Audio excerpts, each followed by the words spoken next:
fjalin kurajuese. Dëgjoni Darlen Sala për disa minuta në fjalin kurajuese, teksa reflektojmë për kujdesin e Zotit për ne.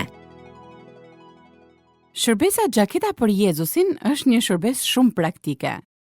Çdo të diel në mbrëmje, pastor Erik bashkë me një ekip njerëzish ecin për më shumë se 80 kilometra për të ushqyer të pastrehet në një vakt ushqimi të ngrohtë dhe për të ndarë dashurinë e Jezusit me ta.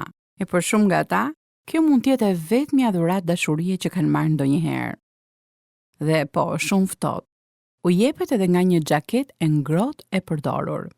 E admiroj punën e pastor Erikut, edhe pse është shumë i ngarkuar në kishën e tij. Ai gjen kohë të kujdeset për njerëzit. Dhe si rezultati i gatishmërisë së tij për të shkuar, ka fituar një thesar përvojash që nuk harrohen kurrë. Një të diel, pastor Eriku i ftoi të gjithë ata që merrin ushqim, që të dielën e ardhshme të sillen nga një kartolinë për ditëlindjen e Xhodit, gruas që për një dekadë ishte përgjegjëse për përgatitjen e vakteve që shërbenin. Xhodi tha pastor Erikut se një grua u ndal për t'i thënë asaj se nuk mund të ishte dot në ditëlindjen e saj.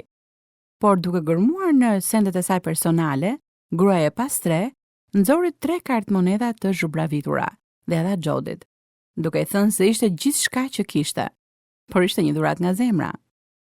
Ndërsa po shihte faturat, pastor Eriku mendoi: pyes veten se sa njerëz kanë marrë ndonjëherë si dhuratë gjithë pasurinë e personit tjetër.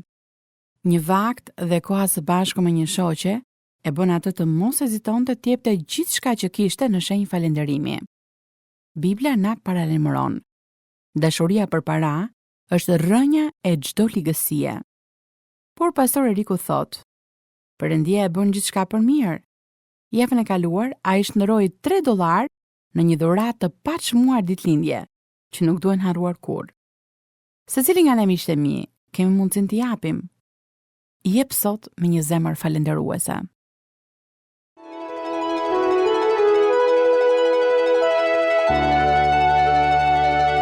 Dëgjuat fjalin kurajuese të Darlen Sala. Për më shumë informacion për këtë program, vizitoni radioviz7.net.